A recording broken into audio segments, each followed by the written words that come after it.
world out here now.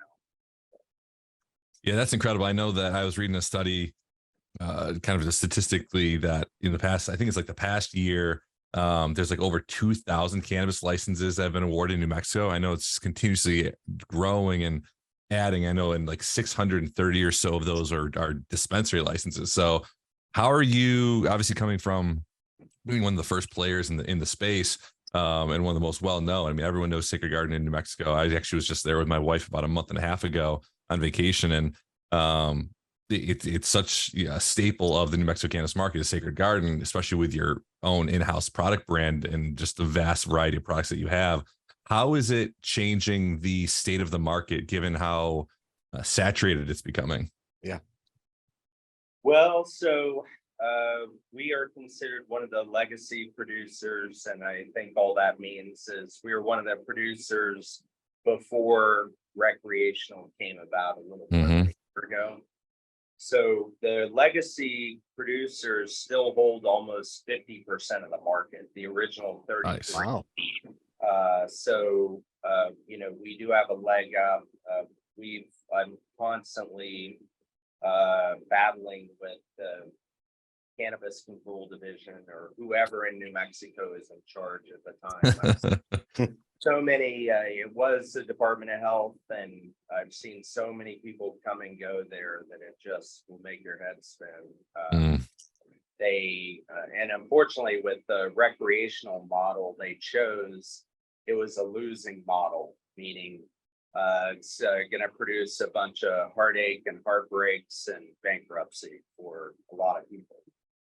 So, but I think, even for us, we're seeing a lot less business than prior to medical cannabis, just being medical. So that means we've got to pivot. If we don't want to lay a bunch of people off, we have to figure out a new business model. And, watching other states that have more sophisticated markets, since like California, like Washington, like Colorado, the name of the game is fresh, frozen, and rosin production now. Okay.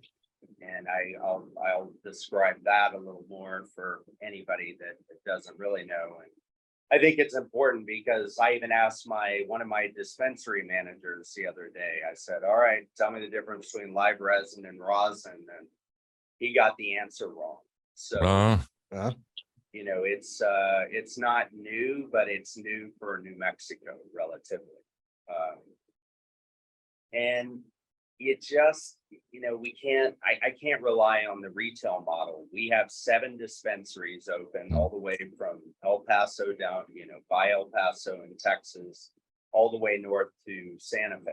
And the pie has been divided too much. So doesn't matter how good I believe our quality is, and I do believe it's very high quality. We do everything. Our business model is seed to sales. So we have our own commercial kitchen and extract lab, tinctures, topicals lab. We do 30,000 pre-rolls a month right now. Wow. Only flower for pre-roll. I don't like harsh smoke. I'm a big smoker myself. I'm a big believer in cannabis as medicine, even in a recreational market. So, if people are spraying crap on plants, I'm not into it. We don't use any pesticides.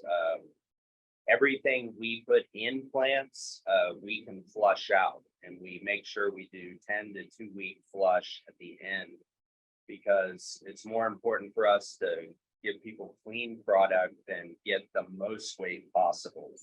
We could get a little more weight if we kept feeding through the end of the process, but no one wants to smoke chlorophyll. No one wants to smoke phosphorus, potassium, nitrogen. So no. And one thing that a lot of even growers know that I consider good growers is chelating agents like EDTA, which are important for getting iron into plants, which is one of the micronutrients. You can't flush it out. It's stuck in the plants forever. So most growers even say, that think they're organic, they're talking about using EDTA, and I know they haven't done their research.